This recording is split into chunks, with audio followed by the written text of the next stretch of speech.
ஏழை எளிய மக்களின் குழந்தைகள் மட்டுமே படிப்பார்கள் என்று கூறப்பட்ட அங்கன்வாடி மையத்தில் மாவட்ட ஆட்சியர் தனது மகனை சேர்த்துள்ளது பாராட்டை பெற்றுள்ளது.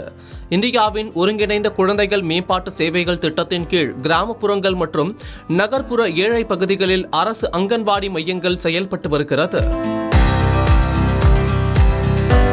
இங்கு 6 மாதம் முதல் 2 வயது வரை அனைத்து குழந்தைகளுக்கும் ஊட்டச்சத்தான இணை உணவும், குறிப்பாக 1 முதல் 2 வயது வரை உள்ள குழந்தைகளுக்கு வாரத்திற்கு 3 முட்டையும் வழங்கப்படுகிறது. அதோடு 3 முதல் 6 வயதுக்குட்பட்ட குழந்தைகளுக்கு விளையாட்டு வழி ஆரம்ப கல்வியும் வழங்கப்படுகிறது.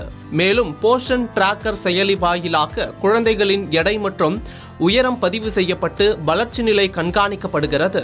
ஊட்டச்சத்து குறைபாடு உள்ள குழந்தைகளுக்கு செறிவூட்டப்பட்ட பிஸ்கெட்டுகளும் வழங்கப்படுகின்றன. இது தவிர சிற்றுண்டியாக சத்துமாவு கொழுக்கட்டை, மதிய உணவு வழங்கப்படுகிறது. விளையாட்டுடன் ஆரம்ப கல்வி, ஊட்டச்சத்து உணவு, பாதுகாப்பான சூழல் என அனைத்து வசதிகளும் அங்கன்வாடி மையத்தில் உள்ளது.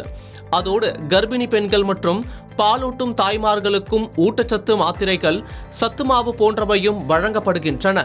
இந்த மையங்களில் ஏழை மற்றும் நடுத்தர வர்க்க குடும்பத்தினரே தங்கள் பிள்ளைகளை சேர்த்து வந்த நிலையில் மாவட்ட ஆட்சியர் ஒருவர் தனது மகனை இங்கு சேர்த்துள்ளது முக்கியத்துவம் வாய்ந்ததாக மாறியுள்ளது. பெரம்பலூர் மாவட்டம் ஆட்சியராக ஷரண்யா அரி பொறுப்பு வகித்து வருகிறார்.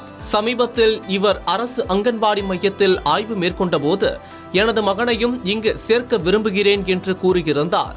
அதன்படி விலாமுத்தூர் அரசு அங்கன்வாடி மையத்தில் ஆட்சியர் ஷரண்யா அரி தனது 2 வயது மகன் ஆத்விக்கை சேர்த்துள்ளார்.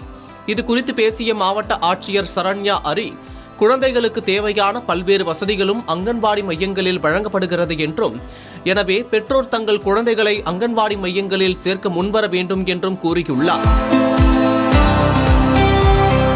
ஆட்சியரின் இந்த செயலுக்கு பெற்றோர்கள் மற்றும் பொதுமக்கள் தங்கள் பாராட்டுக்களை தெரிவித்துள்ளனர்.